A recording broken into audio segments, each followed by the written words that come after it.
अपने गुरु महादेव के चरणों में कोटि कोटि प्रणाम करता हूँ। साहिब श्री हरिंद्रानंद जी के चरणों में प्रणाम करता हूँ। शक्ति स्वरूपा नीलम दीदी के चरणों में प्रणाम करता हूँ। आप सभी को मेरा प्रणाम।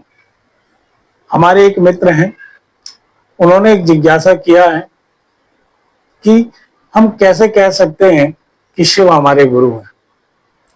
वो भी शिव को गुरु बनाए हैं, तो उनकी एक जिज्ञासा थी।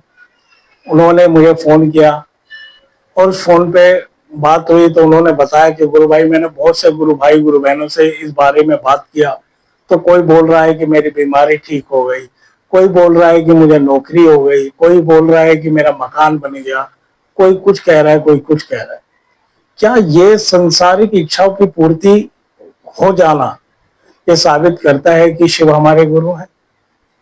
तो मैंने उन्हें बताया कि गुरु भाई, ये सब चीजें ये साबित कभी नहीं करती कि शिव हमारे गुरु हैं। ये सब चीजें साबित नहीं कर सकते हैं कि शिव हमारे गुरु हैं।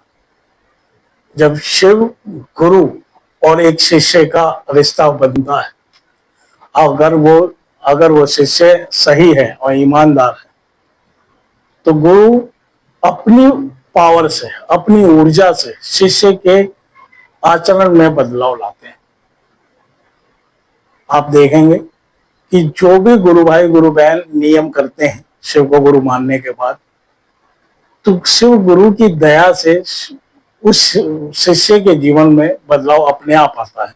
उसका आचरण बदल जाता है, उसका स्वभाव बदलता है, उसका खान पान बदलता है और वो एक सदाचारी जीवन को जीने लगता है, जैसा कि एक सच्चे इंसान को जीना चाहिए।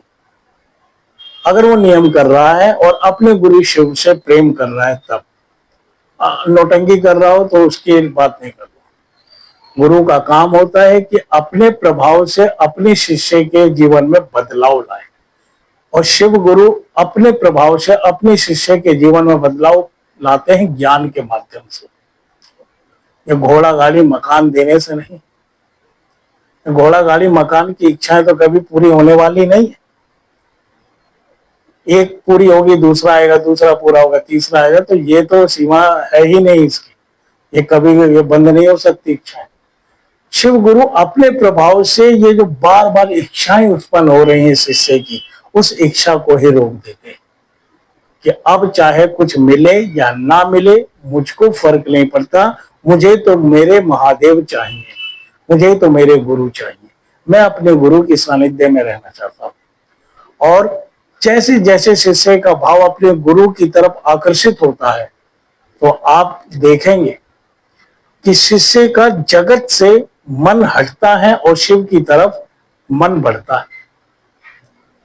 वो जगत की मिलने वाले सुख, मिलने वाले दुख से अब उसके जीवन पर कोई फर्क नहीं पड़ता है। जो शिव को मानने वाले हैं, जो शिव को अपना गुरु मानकर अपने जीवन निछावर करने वाले हैं अपने गुरु के ऊपर, जो सच्चे शिव के शिष्य हैं और जो अपने गुरु शिव से प्यार करते हैं, वो शिव को पाने के लिए दुनिया भर के दुख को भी गले लगाने के लिए तैयार हो जाते हैं। जैसे साहिब श्री हरिंद्रानंद जी ने सभी दुखों को अब गले लगाया, कभी कभी भी शिकायत नहीं की किसी से भी कि ये कष्ट है, ये कष्ट है, वो कष्ट है।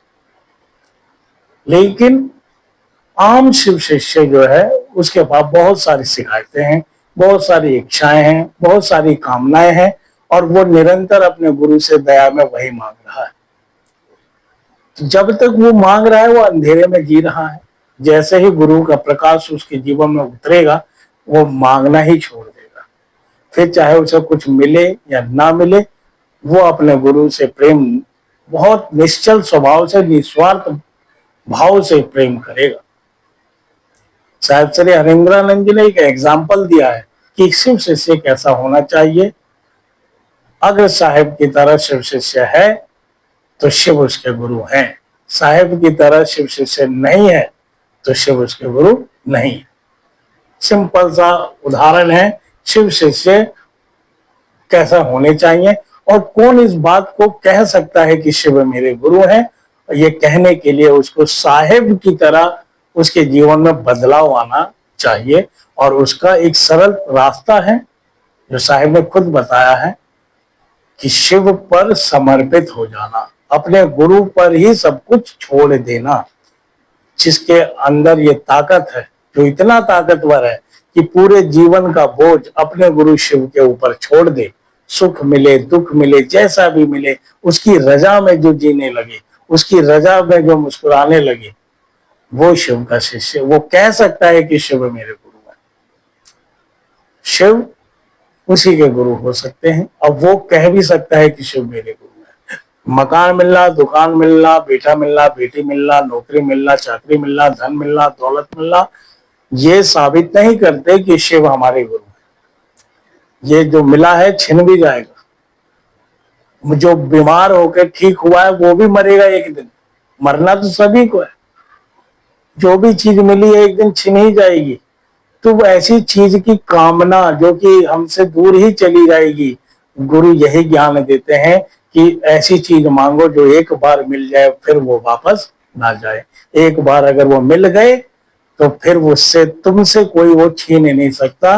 वो तुम एक ज्ञान है और एक गुरु है। ये फिर जगत में कोई ऐसा शख्स नहीं है जो ये दो चीज आपसे छीन ले।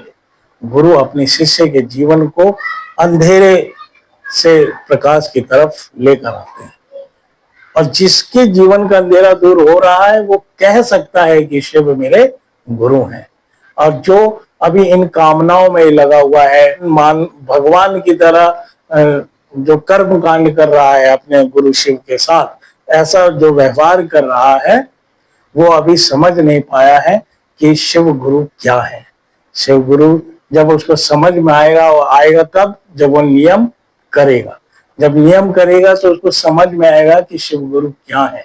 जब ये समझ में आएगा शिव गुरु क्या है, तब वो अपने आप समझ जाएगा कि अपने गुरु से प्रेम कैसे किया जाता है। ये जब तक नहीं आता है तो साहेब ने तो रास्ता दिया है कि 3 सूत्र कीजिए। जो भी 3 सूत्र करेगा धीरे धीरे उसके जीवन में अपने आप ही शिव मिलने लगेंगे। और जब शिव मिलने लगेंगे तो वो गर्व से कह उठेगा कि शिव मेरे गुरु हैं और मैं उसका शिष्य हूं। और गुरु भाई, अगर ये जिज्ञासा का जवाब आपको सही लगा हो तो जरूर कमेंट में मुझे जवाब दीजिएगा। आप सभी को